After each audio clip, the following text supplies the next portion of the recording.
Good morning, everyone. Take two. I don't know what happened before, but suddenly it went all black. Well, let's start again. Had a great day yesterday. Went down to the creek to build a beaver dam. Yes. Oh, it's lots of fun. No, we're not done yet. Yes. Up, things to do. It's wonderful. Had the storm come through. It's nice and cool this morning. Yes.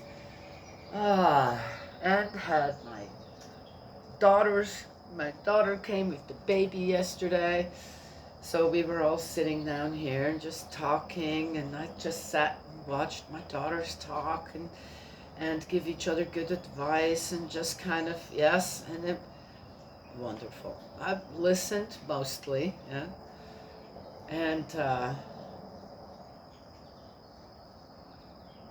it's amazing to see your children grow into these beautiful, wonderful human beings who care about others, each other, um, and support each other. Yes, couldn't be happier. And I feel like I thought about that. Okay, again, kind of the house felt like full of people yesterday. It was so great, children and people. And I thought, my goodness, here I am as a grandmother now, and mother and grandmother, and I'm living the last stage in a way of my life.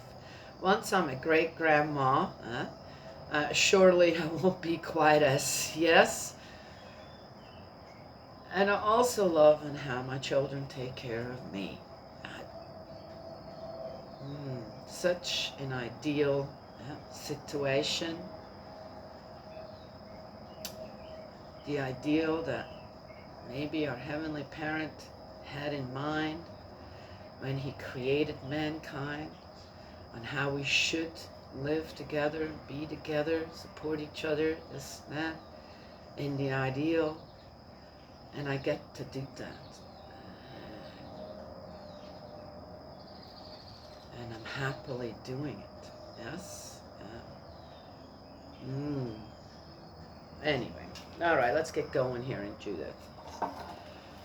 So many things to be grateful for. Oh, and then I saw one little thing. It was a real short clip. I'm thinking everybody should see that. An older lady, no doubt, mom and grandma, maybe even great-grandma, maybe in her 70s, going on 80, said there are 3 G's that you should teach your children: grit, grace, and gratitude. Yes, grit, grace, and gratitude. Loved it. All right, so we are in the book of Judith. So where that's going, and I have to fix my Bible again. Yes, I already said that, and I found some glue. So I think I'm going to try and do that today. Where did I put that glue? Okay, gotta find it again. Oops, coffee. And we are in 6. Book of Judith. Achior handed over to the Israelites. What now?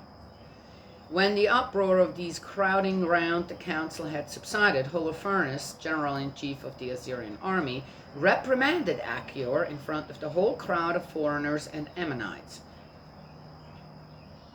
Again, he's asking. Here's someone says, well, here is a pretty accurate account of what you just asked about, and he gets, what? What is that? Weird. Achior, who do you think you are, you and the Ephraimite mercenaries, playing the prophet like this with us today, and trying to dissuade us from making war on the people of Israel?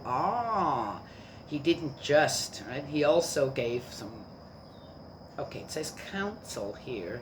There was a council there. And Holofernes asked, well, what should we do? So what's going on with them and what should we do? Kind of thing. No. You gotta beware. people who are like that. Yes. Could say more, but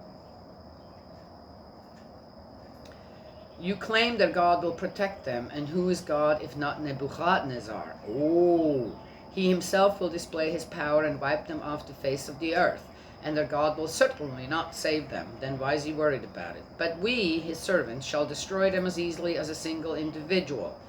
He said two-tongued something. They can never resist the strength of our cavalry. We shall burn them all. Their mountains will be drunk with their blood, and their plains filled with their corpses.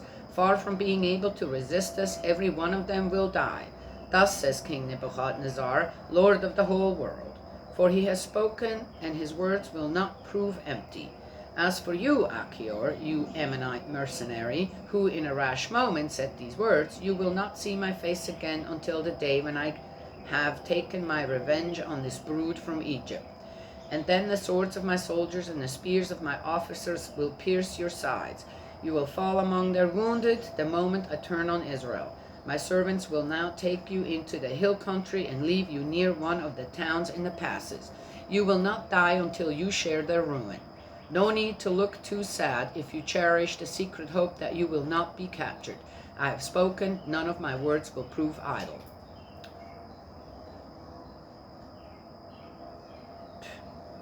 Okay. Holofernes, having commanded his tent orderlies to seize Achior, to take him to Bethulia, and to hand him over to the Israelites. The orderlies took him, escorted him out of the camp and across the plain, and then, making for the hill country, reached the springs below Bethulia.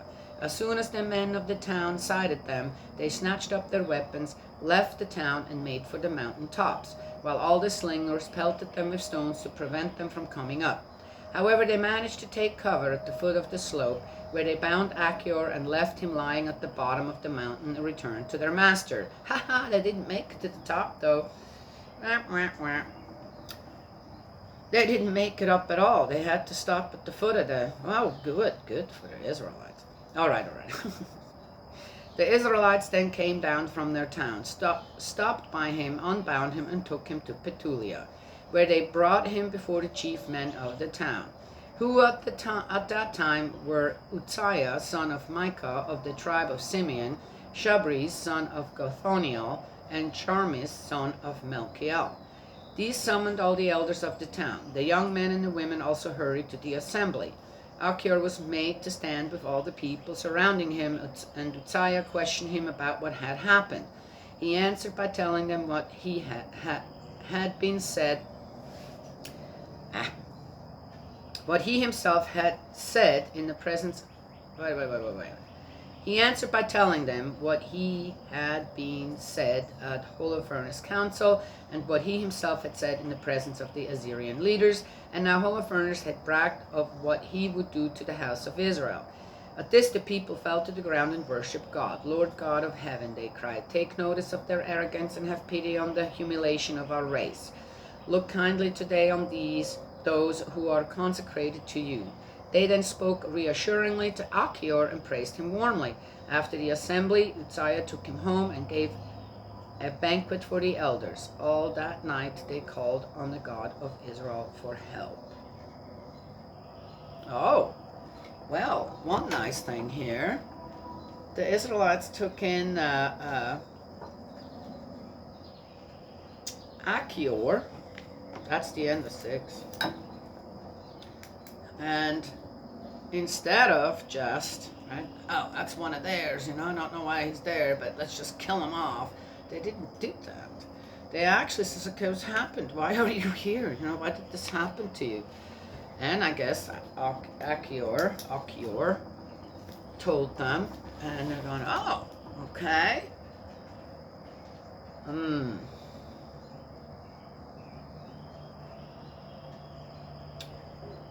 So, one thing I'm happy about is they didn't just kill him.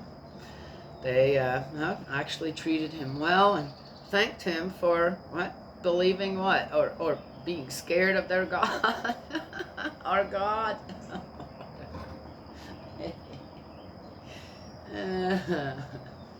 Interesting. Nothing about Judith yet. Hmm.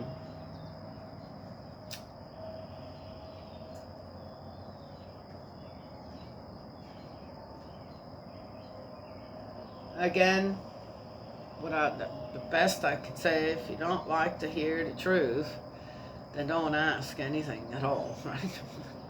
Or sounds to me like that this general of the Assyrian army, Holofernes, a name, uh,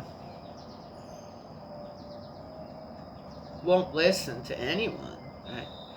He believes, right, in whatever this King Nebuchadnezzar, who believes he is God, and that is that.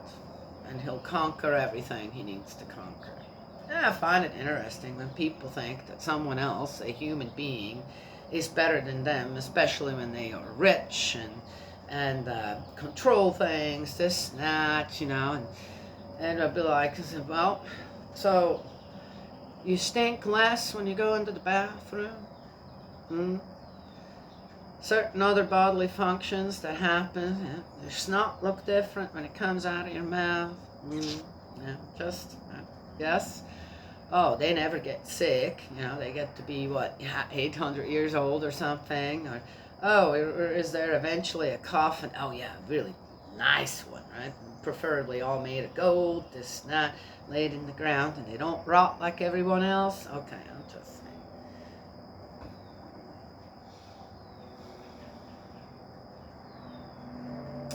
Blue blood going through their veins instead of red. Yeah. The physical makeup of most people is all the same, right? When it comes to many different things. The spiritual makeup of people, though, can look very, very different. Yes? Oh, how would we know? How do we know? Grit, grace, and gratitude.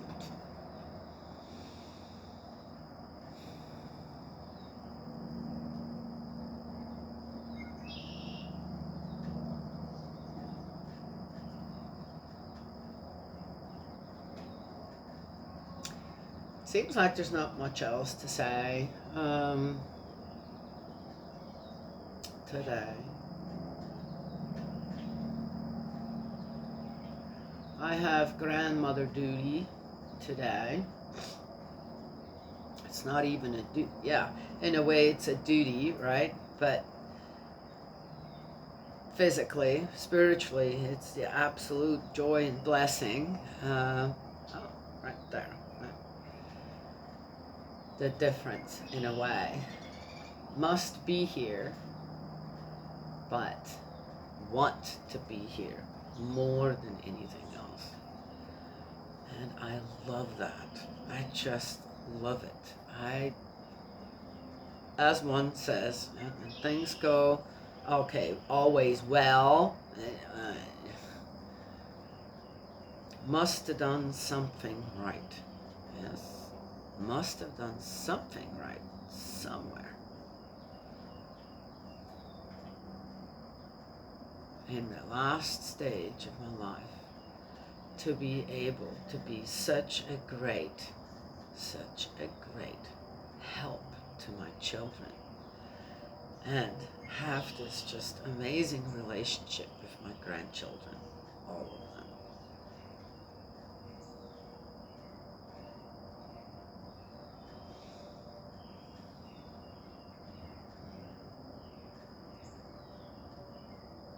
It took a lot of work myself. It took a lot of work. Yes. Lots of physical work and a lot of constancy. Yes. And in spirit.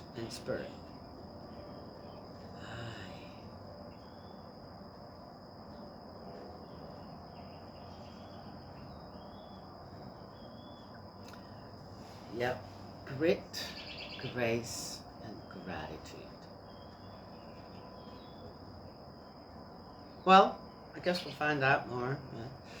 My feeling is that if it's like this precursor of this general, right, of Nebuchadnezzar, who is so full of himself in a way. He's just, gosh, just hey.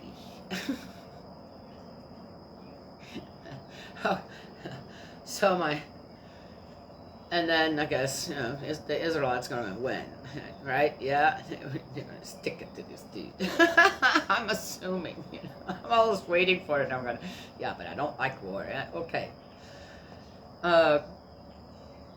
My grandson's friend, who's here as well, he came yesterday. So we saw a rabbit that was. We have 4 hawks here, and I'm assuming they're couples, and they have nests here somewhere. And one of them caught a rabbit, and we came across it when we went down to the creek. And only its head was gone, otherwise the rest of it was there. The guts were all out. It was pretty gross, but yeah, not really. I looked at it and going, man, that's a fresh kill. I should get that pelt off that rabbit. Show the kids how to do that, right? Yes, yeah, raised rabbits. And rabbit meat's great, especially for people who have diabetes. It's one of the meats that they can eat, and it's not going to raise their blood sugar or anything. Anyway, so they say. And I thought, I'm not going to do that. But anyway, so afterwards we came back up, and that friend he says, I'm going to bring my, and we saw the hawks flying around, all 4 of them. They're huge, they're big, they're huge, this big. I mean, they were really big hawks, beautiful too. And he says, I'm going to bring my BB gun. And I said, do what? Shoot down the hawks because they killed that little rabbit. I'm going, why would you do that? I said, that's kind of how it works out in the wild, right? They have to eat too. What are they supposed to do? I said, there's 50 rabbits cruising around here. If they take one every once in a while, okay, so what, right? And on top of that, now I took the rabbit on its feet. Now the kids were going, don't do that, Grozzy. If you adjust your hands, that'll be all right. I threw it out into the thicket over there. And so there's lots of other animals, little critters, just now, who will feed on that now, right? Okay, just saying. And he says, yeah, I'm going to go hunting with my, and I told him, I said, it's illegal to shoot down a hawk like that anyway. And so I said, you got to know first. I got to read up on what's legal to hunt and what's not and what times. He's like, oh. Anyway, so he's 8, all right. Told him, I said, so he says, well, I'm going to go hunting with my uncle. I said, so what are you going to go and hunt? Rabbits?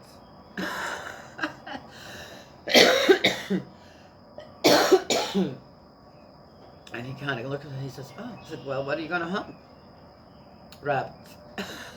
So you're no better then. And what are you going to do with the rabbit? Eat it? Because that's what the hawk did. So he looked at, gave me this look. Oh, yes. So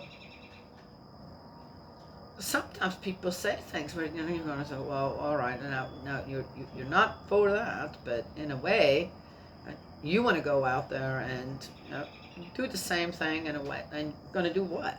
Something different? With the same purpose as, yes? All right, so here, again, no, God's not for war. There's never, ever, ever will there be in any way that our Heavenly Parent will tell any of His children, all of His children, all over the world. It doesn't matter if there's a religion, no religion, if you believe in other stuff, you're still God's children. You're not going to get away from that. Once you go to spirit world, you will full well know that.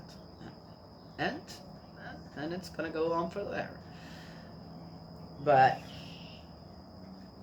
here, right, yes, the Israelites are preparing for it as a defense. And here is someone that told Holofernes, they're kind of known for, even though they've been suppressed, this and that, when they're one with their God, then things change. And things change not because their army is greater, they got better weapons, or this. It's because their mind and spirit is on defense, where they're prepared. Whereas when you surprise someone, you can take them over more easily. But when people are not surprised and prepared for you, then it looks a little different, doesn't it? Yes? Anyway, so defense. Hopefully and here, there could have been the first casualty that the Israelites could have said, yeah, we got one, and, slaughter him, kill him. What did Holofernes say, what they were going to do? To what? This is not a deserter. This is not someone that was against Holofernes or Nebuchadnezzar. This is someone that knew history, knew and answered a question. That's all he did. Answered a question. According to what was told from before to now, at that time, about the Israelites. And what happens to him? Holofernes says, oh yeah, when we're going to deliver you to them, and then if you make it past being delivered and taken, by captured, right? By them, captured means what? And you become a prisoner. Did he become a prisoner? Did Achior become a prisoner? No, he didn't. One of them took him home and said, here we go, and guess what? Now they have an informant from the other side. All right. There it goes. So, talk about shooting yourself in your own foot, right? John, not my friend, my friend who passed away recently. Yeah, who got shot in the foot. Yeah. Not going to tell that whole story, but it happens. Well, anyway.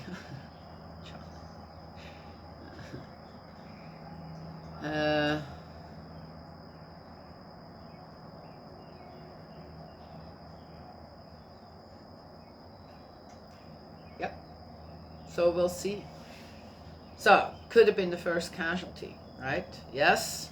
And like Holofernes said, we're gonna pierce you, your whole body through when we get to you, and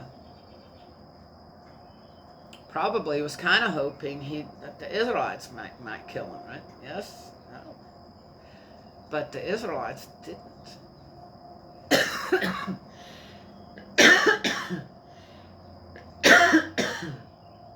And I find that interesting. So we'll see what happens next. War. Oh, one more thing. Oh, that's the reason why I mentioned I'm in my grandmotherly stage of life, right? Yes, helping out actively, doing my part as a grandparent. Yes? It isn't so hard to spot people who are just talking. I can talk all day long too. Yes? No problem. About all kinds of things. It's kind of a talent that I have, I guess.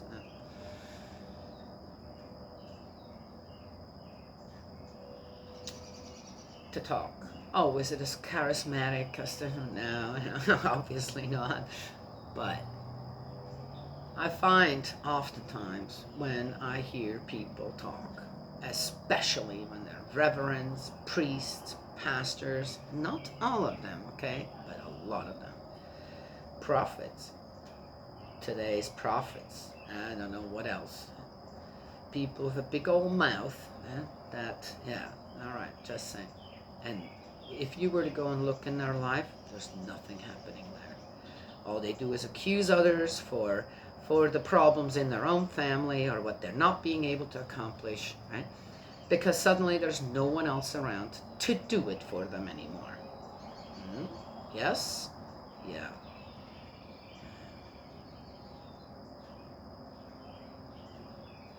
I think that's why I talk about my own life often.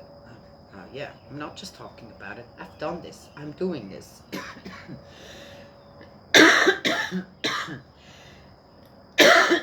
And we do it according to our capabilities.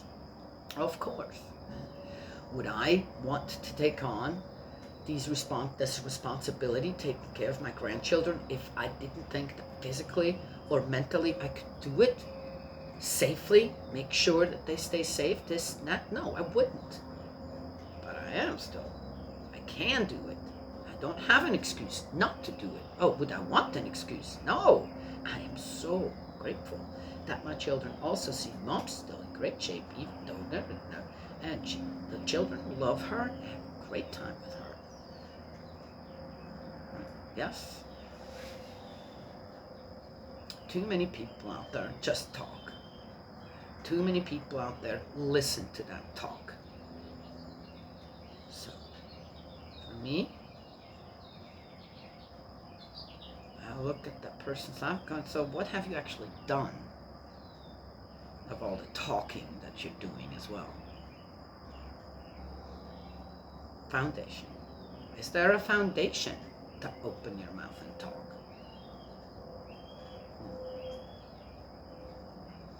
It's a good question, isn't it? Yeah, I think so. Anyway, so there it is. Be true. Don't pretend. Yes? Anyway, it's better to say less according to what foundation you have that you can talk about truly, that you also have done, did, do, will be doing, maybe.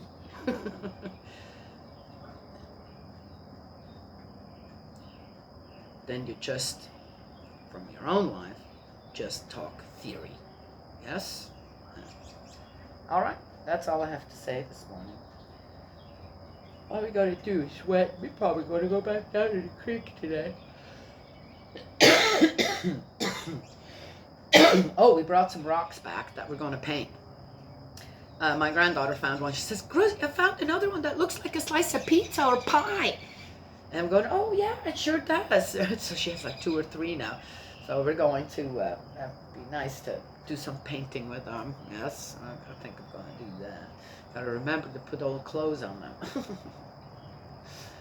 And my walking stick needs to be still taken care of. And I've got 2 more walking sticks over there I want to work on for them as well. So they like that kind of stuff.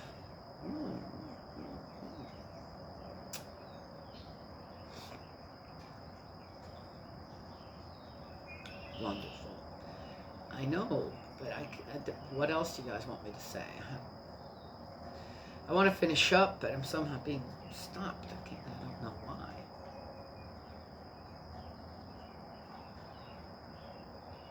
Well, we'll have to wait then.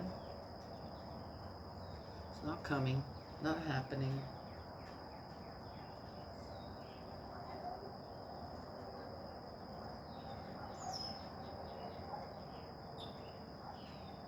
Oh.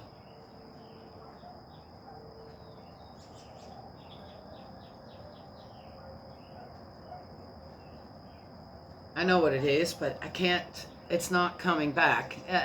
Sometimes experiences I have in spirit world have to be triggered in order for me to remember it, right? I'm not just going to make stuff up. So there was something, and it was a day or 2 ago, I felt this odd, there was like a congregation going on around all of us in a way. And it was a group of spirits I've never encountered, but I can't remember what it was. I remember that part. I remember that part, but I can't remember who it was.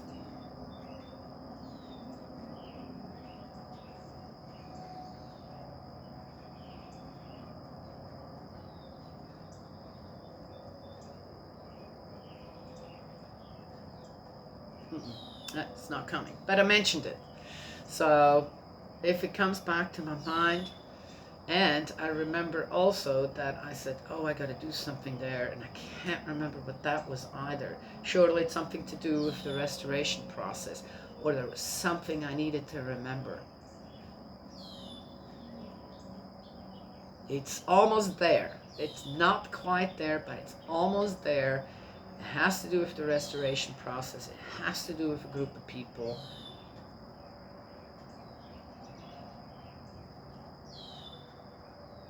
And it's not there right now. It'll be. It will be. It will be again. Yes? Yes. Why is it happening while I'm doing it? While I'm talking to you here, I'm reading the Bible, because I'm so busy right now. Right? I have very little. There's very little. My physical senses, right? Yes, and my spiritual senses are all with my grandchildren. Yes, all of them. And there isn't just 80% and I can. No, it's 100%. My attention is on my grandchildren all day long, the whole time that I'm taking care of them, and that is that. Then in the evening I am tired and I'm sleeping really well. So this is kind of the time, yes, to remember certain things. All right, well, that's how it kind of works too, right? Yeah. Is it always right there? No. Yeah, well, would that make me superhuman? Spirit world, you are a bit of a superhuman. People just don't know it. Oh, you gotta love spirit world, I'm telling you. All right, that's all I have to share this morning. Yes, I know there's more, but that's all I have to share this morning. May Heavenly Parent bless and protect you and embrace you with his love. And I will talk to you all tomorrow.